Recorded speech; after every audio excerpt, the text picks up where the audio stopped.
You and me, like Batman and Robin. Robin wishes he was me. Rated R.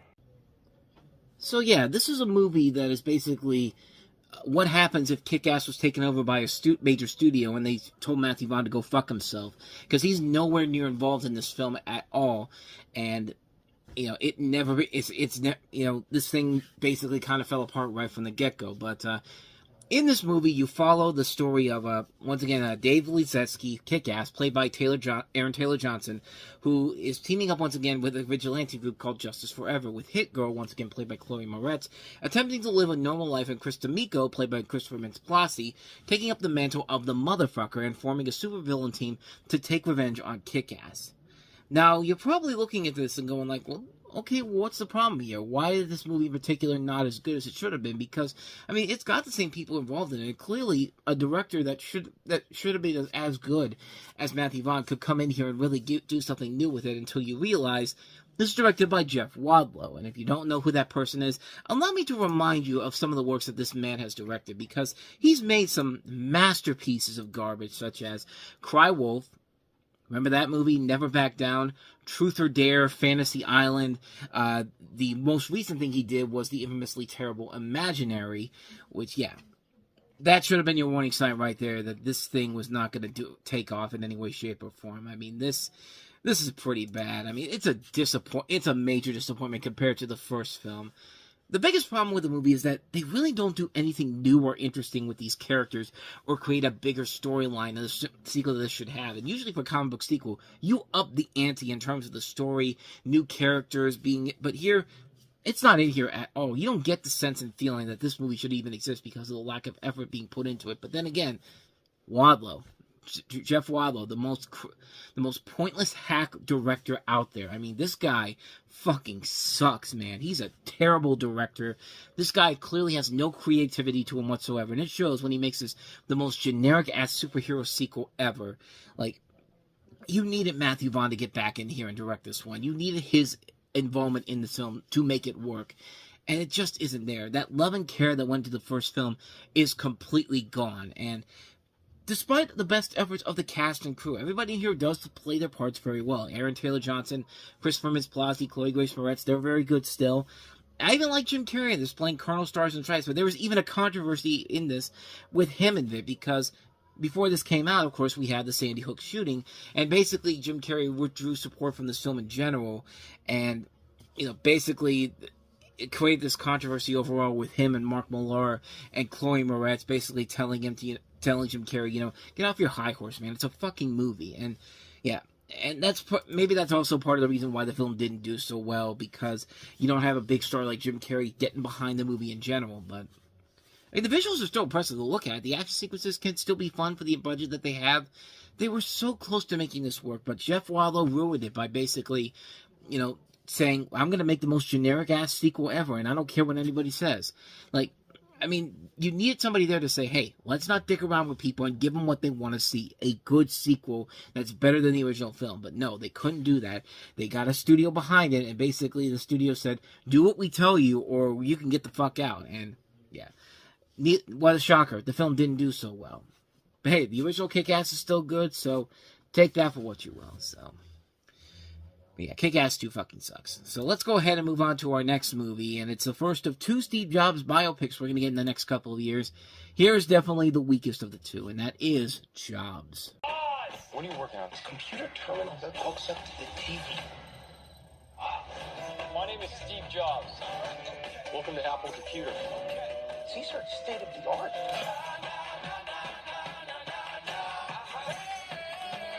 Steve is a time bomb. I'm trying to build Apple, and they're taking it away from me. Something has to change. Raise the white flag. You're either with me or you're against me. Jobs, rated PG-13. From the director of Swing Vote. That's your first warning sign right there. Your second warning sign is that god-awful marketing campaign that has to put the modern music over Steve Jobs in general, instead of just letting the story be the main selling point of the film. But this is the story of Steve Jobs' ascension from college dropout into one of the most revered creative entrepreneurs of the 20th century. And this is essentially the film we've kind of seen done before with The Social Network and with what Mark Zuckerberg did. but this movie in particular, it just didn't work. It just was not really, it was just not a film that you could tell that people were putting their best effort into it. And I know this because 2 years later, we would get the much better Steve Jobs movie, directed by David Fincher and written by Aaron Sorkin, based off of the biography about Steve Jobs that came out in 2011. I think it was actually just before he died, if I'm not mistaken. It was either before or just after he died, but there was a biography about Steve Jobs in this book in general, based off by Walter Isaacson. When did it come out? It actually came out 19 days before Steve Jobs died. So that's pretty impressive how that whole thing just kind of came together at the last second there. But the Steve Jobs movie that Aaron Sorkin and David Fincher did is a much better movie. It's a much more thrilling film. It's a much more engaging storyline about Steve Jobs in general, about, you know, how he became who he was, and it was a pivotal point of his career. With this, I mean, Ashton Kutcher's doing the best he can with this, but he just doesn't have a good script to work with it overall. And everybody here is trying their best. You got Josh Gad as Steve Wozniak. He's good in here. You got Dermot Mulroney, Lucas Haas, J.K. Simmons, Leslie Ann Warren, Anna O'Reilly, James Woods, John Getz, Matthew Modine. Good people involved in here, but it really needed a better director and a writer to really come in here and do something that is very interesting about this guy in general. And there's nothing about this movie that makes this guy interesting whatsoever. The most fascinating person in recent history, Steve Jobs, and how his ability to just say, fuck it, we're going to do this, and if it fails, so what? I'll just keep going. Like, this thing just didn't work because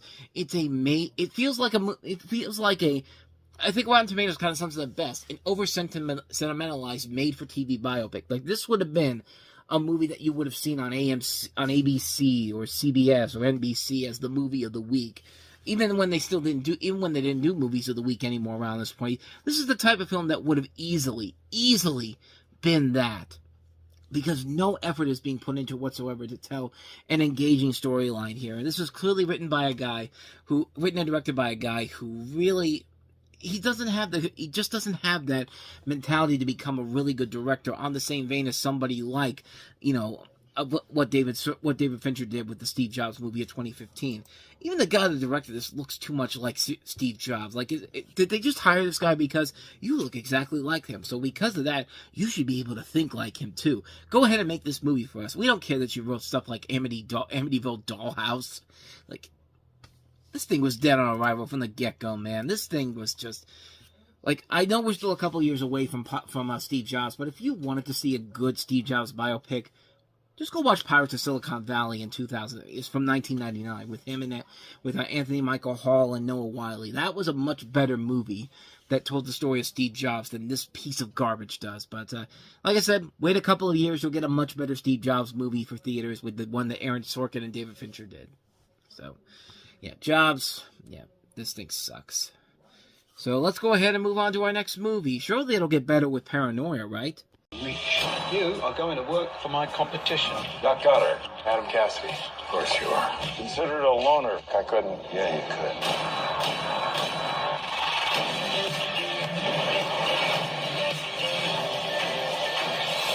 You're in over your head.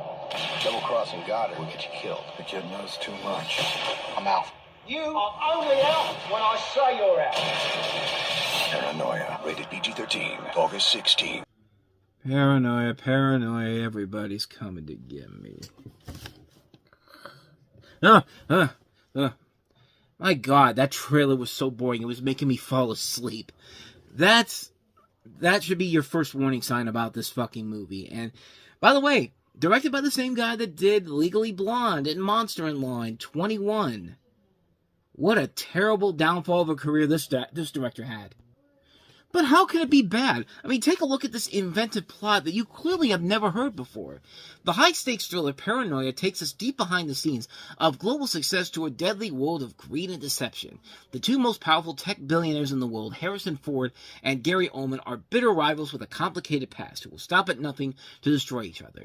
A young superstar, played by Liam Hemsworth, seduced by unlimited wealth and power, follows behind them and becomes trapped in the middle of their twists and turns of their life and death game of corporate espionage. By the time he realizes his life is in danger, he's far too deep and knows far too much for them to let him walk away.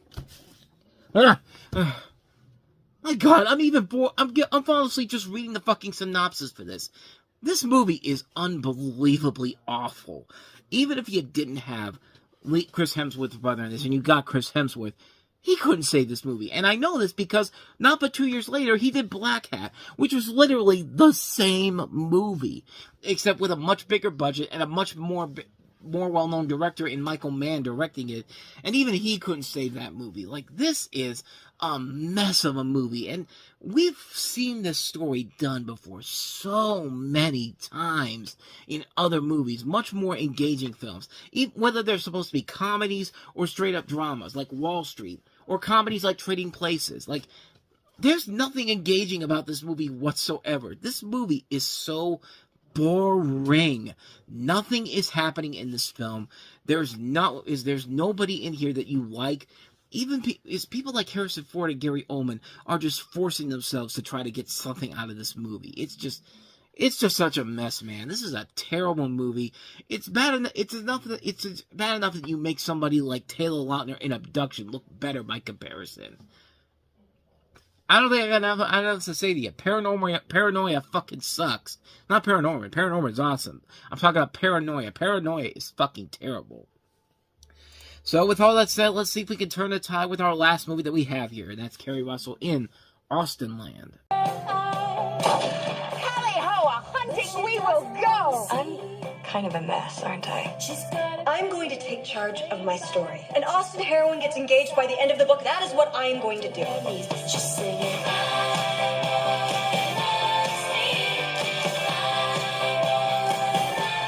I'm really into you. You want to get out of here. What's the last one? You know, it's movies like this that make you realize Napoleon Dynamite may have been a one-trick pony for Jared Hess and his wife, because, my God, this movie was such a clustered mess of a film. The premise is kind of interesting, though. Kerry Russell was a single 30-something obsessed with Jane Austen's 1813 novel Pride and Prejudice, who travels to a British resort called Austenland, in which the Austen era is recreated. And again, a lot of good ideas can come from this. This is a really engaging idea overall. But unfortunately, the script was clearly written by somebody who has no idea how the hell to take this book and turn it into an entertaining movie. Because, well, your first warning sign for this should have been the fact that this is produced by Stephenie Meyer. Yes, that's Stephenie Meyer who gave us Twilight. First warning right there. Second warning. The script, the comedy in here is fucking awful. This is a bad movie, man. And Kerry Russell is trying the best she can with this. Jane Seymour's also in here. Brett McKenzie, Jennifer Coolidge. They're trying their best to hold this together. And even they're just like, come on, man, you gotta give me something better than this. Like, the script writing for this is terrible. It's rom-com cliches, slapstick gags, lame slapstick gags. Nothing about this is funny. Nothing about this is engaging. And by the time the movie comes to an end and it gets to its conclusion, you just don't give a shit anymore. It's just like, just wrap it up already. My God. And it just keeps going and going and going, and it never shuts up. It never ends. It's a movie that just doesn't work. It's a film that's lazy. It wastes its good cast overall. It's a mess. It's a mess of a movie. What more can you say? Austenland just fucking sucks, man. Plain and simple. Overall, not a good week for anything altogether. Except for The Butler, of course. The Butler was pretty good. Everything else, not so much. Who's ready for the Mortal Instruments? The Mortal Instruments City of Bones is taking America by storm. You guys excited? And the phenomenon is growing. I think you're getting proposed to. On Wednesday, August 21st, be a part of the excitement. Join us, Larry, and experience the Mortal Instruments for yourself. I'm ready. The Mortal Instruments. Pretty cool, isn't it? Rated PG-13. See it in theaters Wednesday, August 21st. I don't even know who you are. Yeah, I think Thanos kind of said it best. I have no idea what the hell this franchise is, if you even want to call it a franchise. But welcome to Time About the Movies. Today we are taking a look at the 6 films that make up August 23rd, 2013, and yeah. I have no idea what the fuck the Mortal Instruments are. I just know it's a movie based off of a popular young adult book franchise, because everyone was cashing in on the Twilight Hunger Games phenomenon, and yeah, Twilight and the Hunger Games at least had something of merit to it. This, no. So in this movie, you have Lily Collins starring as Clary Frey, a teenager from New York City who meets a group of Nephilim known as the Shadowhunters, while also discovering her own heritage and her own family history.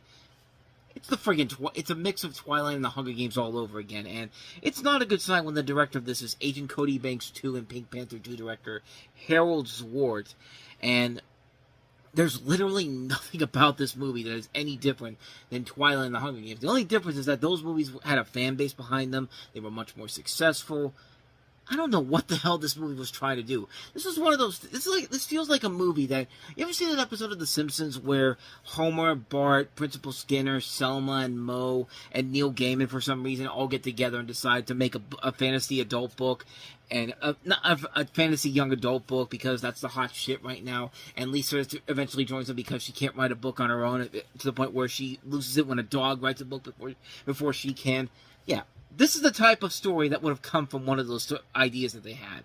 That's how lazy this movie is. And you've got every single bit of the tropes that we've seen in the other movies. You've got a strong female lead character, this time played by Lily Collins, and she's caught in a love triangle between two different guys.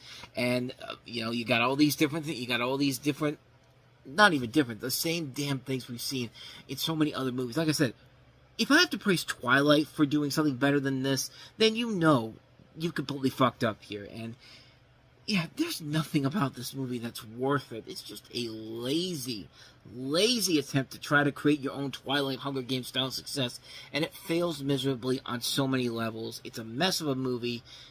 What more do I gotta say, man? It's a terrible film. So we got the bad film out of the way.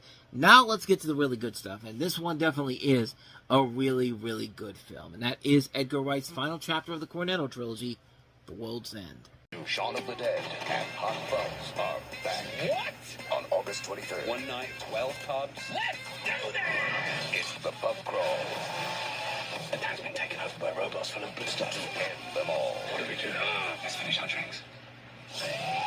Let's climb down the drain pipe. I got a better idea. Climb down the drain pipe. The World's End. We are going to get to the World's End if it kills us. Oh, no. Rated R. Oh yeah, it's a Cornetto trilogy movie when you have one of the characters running into a fence, and this time the whole fence comes down, and it makes sense for the other movies in general. But this is The World's End, the third and final installment of the Cornetto trilogy, in which 20 years after attempting an epic pub crawl, 5 childhood friends played by Simon Pegg, Nick Frost, Martin Freeman, Patty Considine, and Eddie Marsan reunite when one of them become hell-bent on trying to drink the drinking marathon again. They are convinced to stage an encore by mate Gary King, played by Simon Pegg, a 40-year-old man trapped at the cigarette end of his teens, who drags his reluctant pals to their hometown, and once again attempts to reach the fabled pub, The World's End. As they attempt to reconcile the past and present, they realize the real struggle is for the future, not just for them, but humankind. And reaching the world's end is the least of their worries. And I like how this premise on here doesn't tell you the twist in the movie, which you can see a little bit of in the commercial we just saw. But I mean, it's really hard to top what Shaun of the Dead and Hot Fuzz was in general. And yeah, The World's End attempted to try to copy that, and yeah, and a lot of people were really worried about it. Some people said it was really hard for them to do it, but I really thought they really did top it up big time with this movie. I mean, not only did they succeed, but I'm going to go out on a limb and say this is probably my favorite film in the entire trilogy. And I know it's hard to believe because, Shaun of the Dead, Hot Fuzz, World's End, as you see over here, they're over here for a specific reason. I love all 3 of these movies on their own. I paid a lot of money for those steelbooks from Everything Blue for good reason. I absolutely love those movies, but this one honestly might be my favorite one of the movie, of these films in general. There's just so much about this movie I love. The characters are great, the story is very inventive, the visuals are impressive, and it's just a fun movie. It has probably my favorite Simon Pegg performance overall when I look at this movie. I love him playing the leader of this movie, the guy that just doesn't give a fuck and loves to be the egotistical asshole that he is. You can see that he's so desperate to complete this mission and that he also cares about getting the gang back together to make it happen, but at the same time, he's so arrogant, so he really doesn't care about what the gang's been up to since the last time they met, and I might be the only one that thinks this, but every time I watch this, I always think of watching Gary in this and thinking to myself, he reminds me a lot of the Nostalgia Critic back when the original Nostalgia Critic run was on the air. Not like now, where he's kind of a little bit, he's not as much of a kind of a likable jackass that he was back then nowadays. But yeah, when I watch this, all I can think to myself is that this reminds me a lot of the Nostalgia Critic whenever they do the anniversary movies, where he just goes overboard for that one goal that he wants, doesn't care what anybody else thinks of what he says until they actually are on the mission and all that. And that's what I think of when I watch this movie, man. I just love him so much in this movie. Simon Pegg is such a fun character to watch in this. I mean, this is a great, great performance by him. The rest of the cast overall is great in here. Everybody plays their parts out very well here. The comedy is really good. There's a lot of good, funny one-liners from everybody involved in here. The visuals are impressive. The robotic designs are actually pretty damn good for a movie with as small of a budget like this, and I love the twists and turns they take with this movie. It's a welcome sign considering how we've had a lot of movies this particular summer that had these lame-ass twists to them, but this one really did knock it out of the park, and what more can I say about this movie, man? I mean, you see how much I love this movie, that I've spent so much money on this and the other sets right there.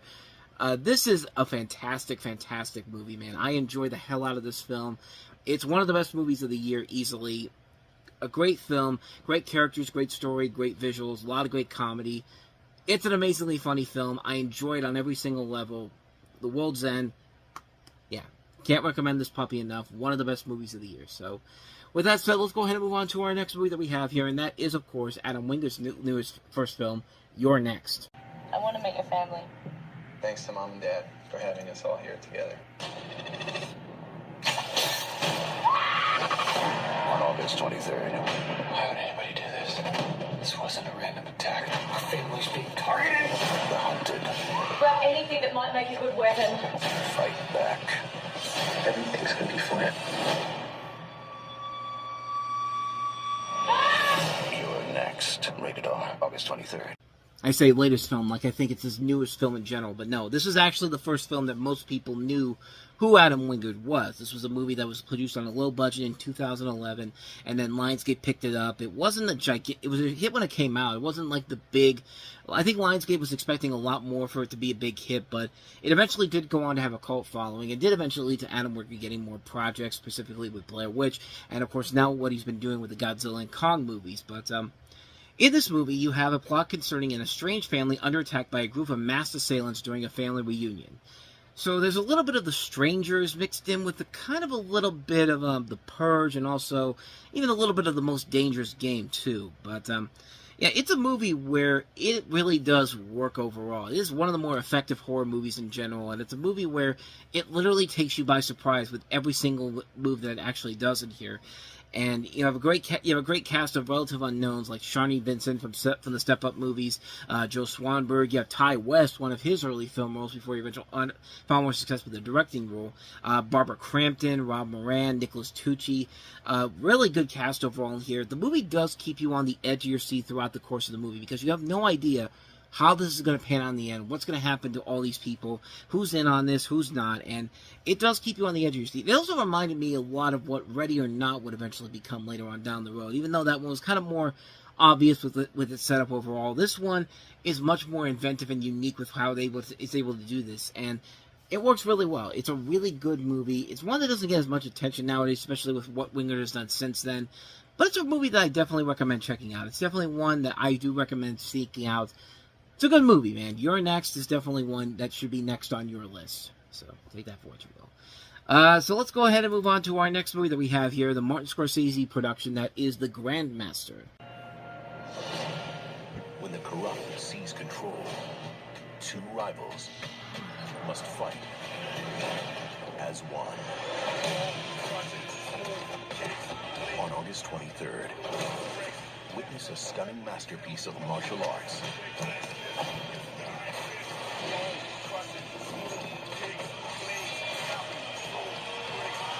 Martin Scorsese presents The Grandmaster. Opens August 23rd in Toronto. So in reality, this is actually the second film of the Ip Man series, but for most people, this was actually the first film they ever saw here in the States. I guess this was another one of those examples of, how back in the day, New Line was putting out all these Jackie Chan movies from Hong Kong into the States, and they weren't as big successes because they were successes, but they weren't as successful as some of them were expecting. It was around the time I think New Line and Miramax was doing it, but mostly from the dubbings not being that great overall, but yeah, this is kind of like that this time around, except I don't actually know who the American releaser was. I think it was Annapurna, but Ip Man's peaceful life in Fossen changes after Gong Yutan seeks an heir for his family in southern China. Ip Man then meets Gong Heir, who challenges him for the sake of regaining her family's honor. After the Second Sino-Japanese War, Ip Man moves to Hong Kong and struggles to provide for his family. In the meantime, Gong chooses the path of vengeance after her father was killed by Ma San. And Gong is played by Zihi Zhang Zhani from Memoirs of a Geisha, and Ip Man is, of course, played by Tony Leung, who, of course, would later go on to star in... he was also in Hero, he was in the original Internal Affairs, and also he did Shang-Chi and Legend of the Ten Rings recently. And, yeah, I have never seen these movies, so I can't really say if it's any good or not. I do think it is kind of weird that this came out first before... Ip Man came out in the States, which I think it did come out in the States before the fact, honestly. Yeah, this is how much I don't know about the Ip Man series, because, yeah, I'm looking at the wrong things here, but, yeah, I haven't seen these movies. I just never really had the urge to check them out, but they don't look that bad overall. So, I mean, they look pretty good. I mean, they look stylistically cool. The Hong Kong action looks pretty good overall, and like I said, this was them trying to introduce the star Tony, I keep forgetting his name, Tony Leung, to a young Hollywood generation, and yeah, the results probably worked out for his favor because he did go on to get some bigger film roles. But other than that, though, I have no idea if these movies are any good or not. I've never seen them before, so I can't really say if they're any good or not. But they look promising enough overall. So not much more to say about that one. That's the Grandmaster. So let's go ahead and move on to our next movie, and that is Brie Larson starring in Short Term 12. Remember, you're not their parents. You're here to create a safe environment. Here we go. See one of the most inspiring films of the year. Why are you so nice to me? You are the weirdest, most beautiful person I've ever met. Critics are calling it a pitch-perfect feel-good film. You want to hear a story I've been working on? It's stunning, heartwarming, and heart-rending, and phenomenally moving. You know we can do this, right? Short Term 12, rated R, now in theaters. So Short Term 12 is based off of a short film from the director of this, Destin Daniel Cretton, who of course later would go on to direct Shang-Chi and the Legend of the Ten Rings and also Just Mercy, and he's now working on Spider-Man Brand New Day. And in this movie, this was actually produced in 2009, actually. This is a film where it stars Brie Larson as Grace Howard, a young supervisor of a group home for troubled teenagers. And it's notable because this is the first film for Brie Larson as a leading actress that would eventually lead her to an Academy Award a couple of years later with Room, and of course her success with Captain Marvel. It also features a cast that includes John Gallagher Jr., Caitlin Dever, Rami Malek, Lakeith Stanfield, Melora Waters, and Stephanie Beatrice, who of course would later go on to that year to star in Brooklyn Nine-Nine. Yeah, this is a really good movie, and, it's a movie where anybody that ever thought, looks at Brie Larson and thinks that she's overrated and all that because of Captain Marvel and all that, go back and look at the movie she made before Captain Marvel, and you'll realize that, yeah, there's a reason why this woman has an Academy Award and is such a prominent leading actress, because, yeah, she knocks it out of the park in this movie. She is absolutely incredible in this. The cast overall here is great. The entire cast in here is really solid overall, and you see a young future with this director, Destin Daniel Cretton, that would later go on to be seen in more of his films later on down the road. And what a shocker, it's a movie that the Academy Awards didn't even bother to give a nomination for because, it wasn't a typical Oscar bait movie, because it wasn't a movie about someone with a special needs thing or gay cowboys eating pudding, which I don't even think I should use that, because Brokeback Mountain's a great movie, or something like a Driving Miss Daisy Greenbrook type of movie where it's a movie where it's so desperately asking for an Oscar, and this one was not. It's a movie where people actually are trying and succeeding, and yeah, this was back when the Academy Awards essentially just they basically didn't care about nominating good films like this. So. But yeah, it's a great movie overall. If you want to see some great works by Brie Larson and the director Destin Daniel Cretton in their earlier stages, Short Term 12 definitely is the film to check out, definitely. So with all that said, let's go ahead and move on to our last movie that we have here, and that is Drinking Buddies. Really? You're gonna get me fired! Get out. I'm leaving. Chris is here. If I introduce you, don't say anything stupid or mean. Nice to meet you. Come on, drink with us tonight. Let's get weird. Let's go swimming. Don't. Why not? Come on!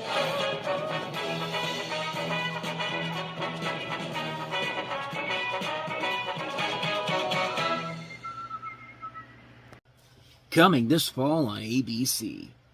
That literally does feel, I mean, the title literally does sound like a film where it looks like it's destined to become a show to be on after Modern Family on Wednesday nights on ABC in the 2010s. But you have a story here where you have Luke and Kate, played by Jake Johnson and Olivia Wilde, who are co-workers at a Chicago brewery where they spend their days drinking and flirting. They're perfect for each other, except that they're both in relationships. Luke is in the midst of marriage talks with his girlfriend of 6 years, played by Anna Kendrick. Kate is playing it cool with his music producer boyfriend Chris, played by Ron Livingston. But you know what makes the line between friends and more than friends really blurry? Beer. It's not me saying it, that's how the synopsis played it out on there, but yeah. At first glances, it looks like both a TV series, but also kind of a typical raunchy comedy that would be seen in theaters now in the month of August, but it plays itself more like an 80s dramedy, like Diner and The Big Chill, like those classic movies back in the day, where you could see a lot of inspiration for the movie being taken here, and you know, it works because the cast does a great job working off each other. Jake Johnson, Olivia Wilde, Anna Kendrick, and Ron Livingston all work off each other very well, blending both these typical comedic performances with a more subdued and well-put-together dramatic performance as well. And it works well on its own paces. This is written and directed by Joe Swanberg, who actually was in You're Next, the movie we looked at earlier in the show.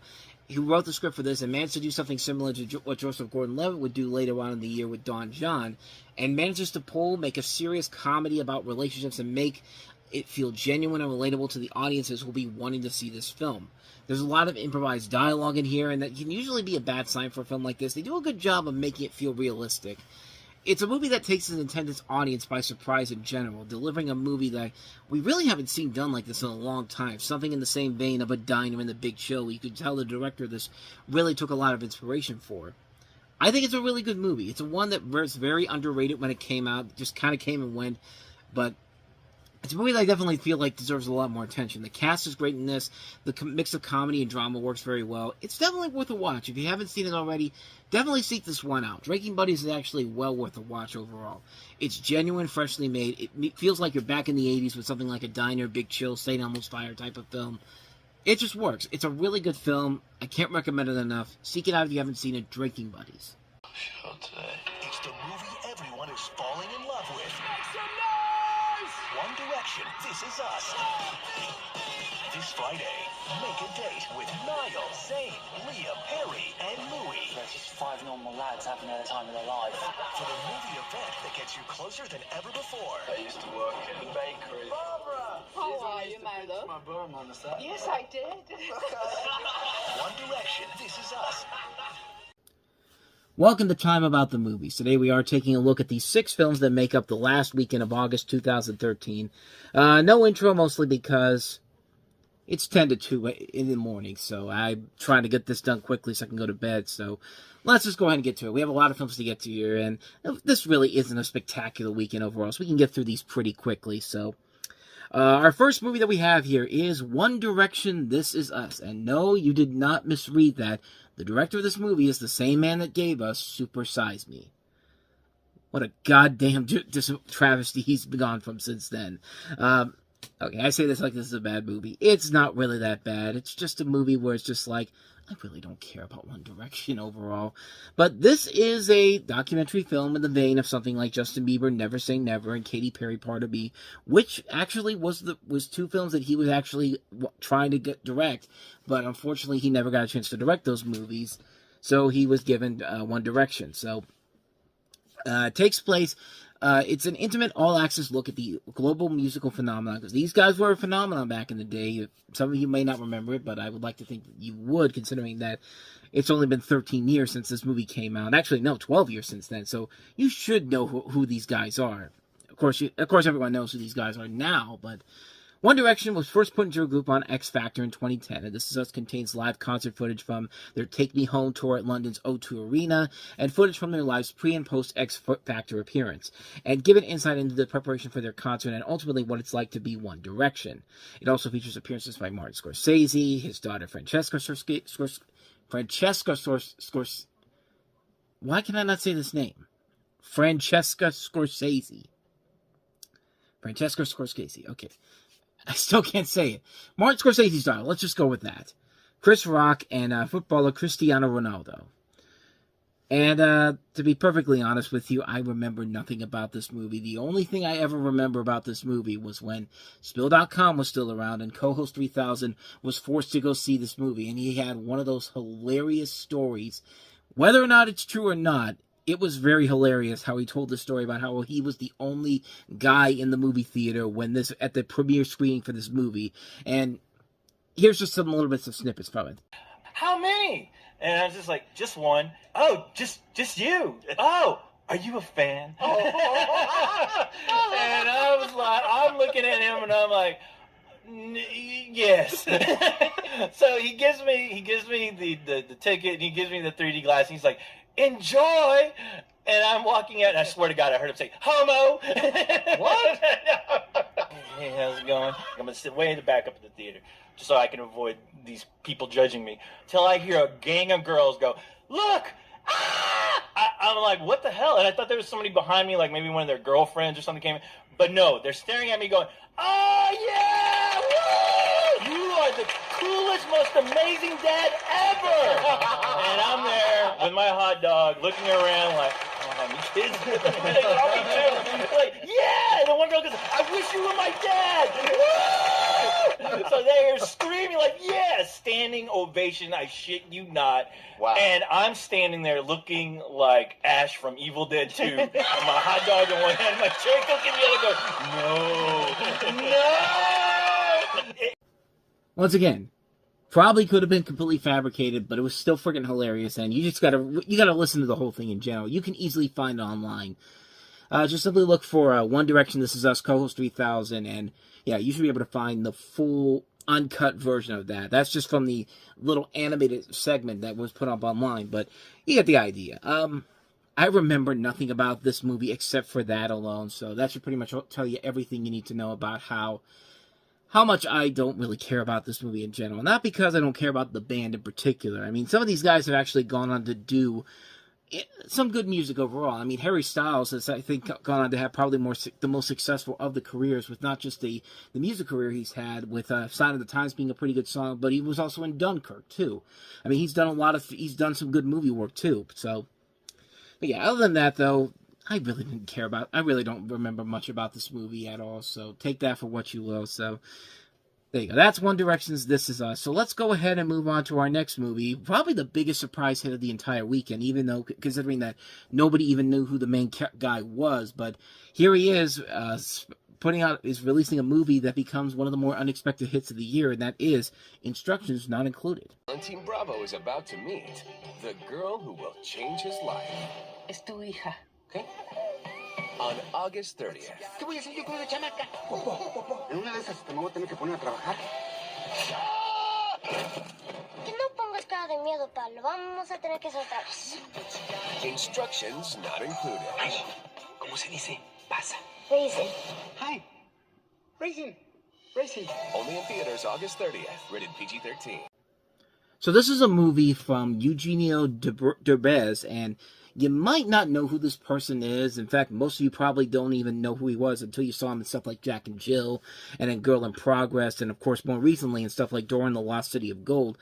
But this guy's been working in the Hollywood industry since 1974. He's 64 years old. And this was around the time when his name was really becoming more prevalent with more movies in general. And it mostly started because of Jack and Jill. He was in that movie. But he had done the voice for many different characters for different Spanish, Latin American versions of movies. Like, he was the voice of... He does a lot of Eddie Murphy stuff for, like, Mulan, Dr. Dolittle, Shrek, the Shrek films. He does Mushu, Donkey. He was in 102 Dalmatians. He did Hellboy 2, The Golden Army. I mean, he's done a lot of essentially a lot of Spanish dubbing for a lot of different movies in general. So he was just coming into his own here. And the fact that this movie was a real unexpected hit that made over $100 million without a big marketing campaign behind it. And it didn't even get a big theatrical release overall. This thing only opened up in 348 theaters, and yet it made over $22,000 per screen on $7.8 million on its opening weekend, and went on to gross over $100 million. And it's a movie where, you know, it didn't really have a big marketing push overall, but the Latino but the Mexican audiences, the Latino audiences really came together and made it the big hit that it was in general. It was a big hit, and it kind of made this guy into a star in general here, and actually led to a remake of this movie with Omar Sy from Jurassic World and the In-Betweeners in France. Like, it's a really odd situation with this movie in general here. The premise of this movie is that Eugenio Derbez stars as a Mexican playboy who's suddenly saddled with a love child at his doorstep and sets off to Los Angeles to find the mother. So, not really anything too smart or too engaging about this movie. In fact, it took me a long time to actually see this film because I really had no interest for it whatsoever, even despite how good it was doing overall, because it just didn't look that amazing overall. I mean, the game plan, I think, did it much better, and even then, that wasn't a great movie overall. This film in particular, I watched it. It's alright. It's nothing really that amazing. It's nothing really that spectacular. It's just... it is what it is. It's the type of film you expect. It's kind of like The Pacifier. It's like The Game Plan. It's like a movie where, you know, you got this guy who's completely unprepared for parenthood, but you know sooner or later, as time goes on throughout the course of the movie, he'll learn to love the child that he's involved with here, and, you know, he has to make the decision of whether or not he wants to keep the child, and then by the end, he knows he wants to keep the child overall. So it's not really a shocker what happens at the end of this movie. Nothing really groundbreaking happens here, but it isn't that bad of a movie. It's just kind of a film where it's just kind of like, it's there. It's not doing anything really that bad or really that good overall. It's just kind of there. You see it, and it's just passable at the very least. It's a movie where it is just kind of like, yeah, it is what it is. And yeah, it's just kind of a mediocre film in general here. Nothing too spectacular, nothing too amazing, but compared to some of the other movies we have this weekend, it's definitely a lot better. Case in point with our next movie, which, yeah, this one, I don't know what the hell they were thinking with this one here, but we have Ethan Hawke and Selena Gomez starring in the action thriller.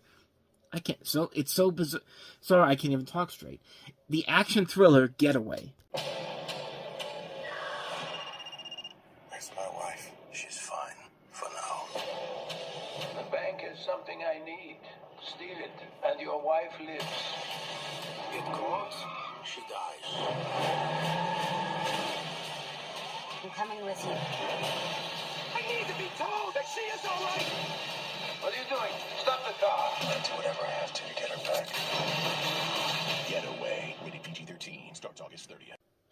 Hey, it's cool we get to see the grabber taking these kids without killing them. Like this feels like a precursor to the Black Phone, except it's not turning into a horror movie. And yeah, this is really fucking stupid, man. This is one of the stupidest movies I have ever seen in my entire life. And just you should expect anything less from the same director that gave us the masterpiece of garbage. Or I'm sorry, the masterpiece that is Dungeons and Dragons, the 2000 film. Yes, this is that same director that gave us that movie.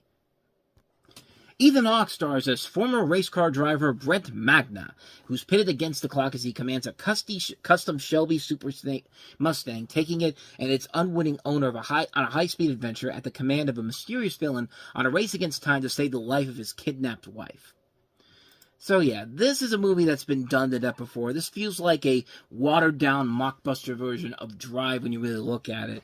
To the point where, when your other big star in the movie is Jon Voight and Bruce Payne. Bruce Payne's a guy that you used to see a lot back in the day in the 1990s. I mean, this is the guy that was the villain in Passenger 57. And sure enough, he was also in Dungeons and Dragons, directed by the same director.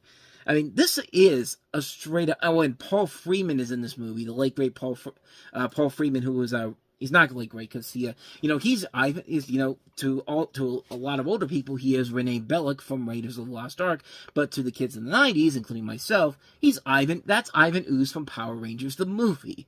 I mean, when you're casting guys like that for a movie by Warner Brothers, directed by the director of Dungeons and Dragons... you know that you're in for a really, really bad movie. I mean, this is a terrible movie that just makes no sense whatsoever. Nothing about this film makes any sense in general. It doesn't even know whether or not it's supposed to be taken seriously or not, but it's one of the stupidest movies I have ever seen. It might be the worst thing Warner Brothers has ever been associated with since probably Torque. And that movie is also, this movie and Torque are very similar in the stupidity levels, but at least Torque knew how stupid it really was. Like, Torque at least had a sense of humor about itself. It wasn't a great movie, but at least it knew how hilarious it was. This is taking it straightforward seriously, and it just fails to a whole nother level. And really, from the moment you see from the director of Dungeons and Dragons, that should have been your first warning sign to get the F on out of here. And yeah, most people did not buy into it. It was a major flop. What a shocker. A movie like this bombed. I mean, I could have told you that before the thing even came out. That's how bad this is. So, yeah, get away. Yeah, you should just get away from this movie, plain and simple. So, yeah, with all that said, let's go ahead and move on to our next movie, and that is Closed Circuit. November 30th, 10:43, bright sunny day, innocent people. Truck approaches for 10:45. This is the most high-profile murder case in British history. British intelligence brought him in as a double agent, and that's where it all went wrong. Well, it's nice we get to see the opening of Die Hard with a Vengeance through various cameras. Literally a trailer makes you think like it's the beginning of Die Hard with a Vengeance. All that's missing is Summer in the City playing in the background. But it's a typical morning in London when a powerful bomb explodes in the heart of the city. After the smoke cleared, sole surviving terrorist cell member Faruka Erdogan, played by Dennis Machida, was quickly taken into custody as preparations for his trials begin. However, the government's plan to use classified evidence to prosecute the suspect leads the Attorney General, played by Jim Broadbent, to appoint Special Advocate Claudia Simmons-Howe, played by Rebecca Hall, to the case. Claudia's unique position as a government-approved defense lawyer ensures that she can review the top-secret evidence and advocate for full disclosure during the inevitable closed session portion of the trial. Once Claudia has revealed the evidence, however, any communication with the defense team and the defendant himself is strictly forbidden. Later, when Erdogan's lawyer dies, just before the trial begins, Claudia's driven ex-lover, attorney Martin Rose, played by Eric Bana, takes his place, realizing that the previous affair could jeopardize their involvement with the case. Claudia and Martin vow to keep the relationship a well-guarded secret. In time, however, Martin's exhaustive investigation reveals evidence of a shocking conspiracy that threatens to consume them both. Now, this was written by Stephen Knight, and we've talked about some of his movies in the past, and, this is the guy that written a lot of good stuff, like Dirty Pretty Things, Eastern Promises is another really good movie of his. He's made a lot of stuff that hasn't been that great, though. I mean, this is the guy who gave us Who Wants to Be a Millionaire, but he's also the guy who's written some lackluster stuff, such as Burnt, Allied, Seventh Son. His best stuff overall has been stuff like Peaky Blinders, and he also did more recently the FX version of A Christmas Carol, which was one of the biggest disappointments I've ever seen, I can tell you that much. But the director of this movie is John Crowley. Mr. Crowley! Like, that was a horrible impression right there. Mr. Crowley! You get the idea. But he's also the guy that would later go on to direct Brooklyn with Saoirse Ronan, and then direct one of the most pretentious movies ever in The Goldfinch with Anson Elgort. But in this movie's case, this is pretty mediocre for a conspiracy thriller movie. It's one of those movies where right from the get-go, you pretty much know exactly how it's going to pan out. You know exactly what the twists and turns are going to be, and there's no shocker whatsoever when the film gets to its final point overall, and it's just kind of like, yeah, it really does feel like a film that is just... It's a movie that really feels like it wants to get out of there. And I think Focus Features put this out on this particular weekend because of what they happened with the successes of The Constant Gardener and The American, these movies that weren't expected to be big hits overall. They figured, let's do the same thing with this movie. I mean, we should be able to get a hit out of this, and no, they didn't get a hit out of this. This thing did not do as well as they expected to. It only bought $6.5 million. Quickly came and went, and really, it's not a shocker to see why. It's a lame brain, generic-ass conspiracy theory movie that just doesn't work, and yeah, there's better movies like this that you can definitely check out that are much better than this film, no question about it. So with that said, let's go ahead and move on to our next movie, and that is Brian De Palma's latest film, Rachel McAdams and Noomi Rapace, starring in the erotic thriller Passion. Ends now. Open the door, Christine. Did you do it? I didn't kill Christine. Do you recognize this? I listened. I learned. I did exactly what you would do. The perfect murder. On one hand, hey, it's Brian De Palma returning to what made his name back in the day. The bad news is, this is one of his lesser films in general, but, this is an erotic thriller, which you have Christine, played by Rachel McAdams, who possesses the natural elegance and casual ease associated with one who has a healthy relationship with money and power. She takes particular pleasure in exercising control over her admiring protege, Isabel, played by Noomi Rapace, leading her one step at a time even deeper into a game of seduction and manipulation, dominance, and humiliation. And like I said, Brian De Palma, if you're going to get somebody to direct an erotic thriller and make it work, Brian De Palma is your guy to go to here. This is the guy that gave us such masterpieces of vintage classic, masterpieces of the erotic thriller genre, like Dress to Kill, Body Double, even his more recent stuff like Femme Fatale, The Black Dahlia. These are movies that are one of the reasons why Brian De Palma is such a reliable director when it comes to this genre. But even then, even with him making as many classic movies as this is definitely one of those ones where it really fails to get exactly what you're hoping for with a film like this. And it's a bummer of a movie, man. It's a movie where if you're going to get somebody to direct a film like this, Brian De Palma's your guy to do it. But unfortunately, it's one of those things, kind of like with Ridley Scott. He kind of lost his way with making erotic thrillers because, yeah, a movie that has Noomi Rapace and Rachel McAdams in an erotic thriller should get you excited. I mean, should get you titillated by what you're going to see here because, there's going to be some pretty good sex scenes with them, you would think. Even then, it's not really worth it in the end. And the mystery itself really is not that great overall. It's a movie where there's definitely pieces of something that could maybe work to his favor, but it just isn't there in this movie, man. It was a movie that I was kind of looking forward to seeing because of what Brian De Palma had done in the past, and it really let me down in the end, like it did a lot of people in general here. Plus, they kind of changed the ending around from the original version of this, because this is an English-language remake of a French film, I think, from 2010, from French film called Love Crime, and supposedly they changed the ending of that movie around, and yeah, when you do that, you better have a good reason for it, but the ending they went with here just seems really generic, seems really forced overall. It just didn't work in the end. It's a movie where you expect so much more from a director like Brian De Palma, and he just doesn't have that knack anymore. Not to say that the guy can't direct anymore, but he just kind of has lost his way at this point. This is actually one of his last couple films he did, with the last one being Domino, featuring Nikolaj Coster-Waldau from Game of Thrones, which kind of is his last crime thriller overall, and even that one wasn't that great overall. So, yeah, you could definitely say that this guy was kind of petering out of his career overall, but doesn't take away from his great stuff overall he did in the past. So, but this definitely was a film that really didn't seem like it was heading in the right direction overall. So, yeah, not a great film from Brian De Palma, unfortunately. So let's go ahead and end this on sort of a better note here. Let's end the show with this film here. Kathryn Hahn, starring alongside Josh Radnor, Juno Temple, and Jane Lynch in the indie comedy Afternoon Delight. He's gonna leave you. Yes. You are the one that needs help, not her. So help me! Not everyone gets to be happy.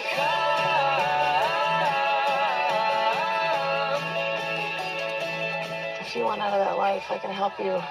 My mom always told me that I should surround myself with good people if I want good things to happen. Oh, you guys! I've really got this. Oh, yeah! And again, this is the type of movie where you expect something kind of fun, kind of quirky in its own way because of the fact that, you got these notable names in here. You have Rachel, played by Kathryn Hahn, who's a quick-witted and lovable stay-at-home mother, frustrated with the realities of preschool auctions, a lackluster sex life with her husband, played by Josh Radnor, and career that's gone kaput. She visits a strip club to spice up her marriage and meets McKenna, played by Juno Temple, a stripper she adopts as her live-in nanny. This is a movie that really does give her an opportunity for character. It gives an opportunity for not just Kathryn Hahn, but Josh Radnor and Juno Temple a chance to shine in their own leading roles here. And it does work overall with them involved in it. I think they're the best things about the film in general. It also gives the writer and director, Jill Soloway, who's written a lot of stuff that you might not be familiar with, but you've definitely seen. Stuff like The Oblongs, United States of Terror, How to Make It in America, 6 Feet Under. The show she did after this, which I think this is the same the person that did the Jeffrey Tambor show, Transparent, apparently. But, yeah, same person that did this. But overall, Interesting movie, nothing spectacular overall. The performances, I think, do keep it overall, but it doesn't do a great job of giving that film the edge to make it a great underrated gem. I only say you see this if you want to see some really good performances overall from these people. The story is very predictable to guess what's going to happen, whose relationship's going to fall apart, how will the main characters end up by the end of the film. It's worth seeing it for the performances overall, but just don't expect a new underground classic with it. It is what it is. Nothing too spectacular, nothing too amazing. Afternoon delight, not really a great delight overall, but still good enough to say it's worth it for a one-time watch, but nothing else.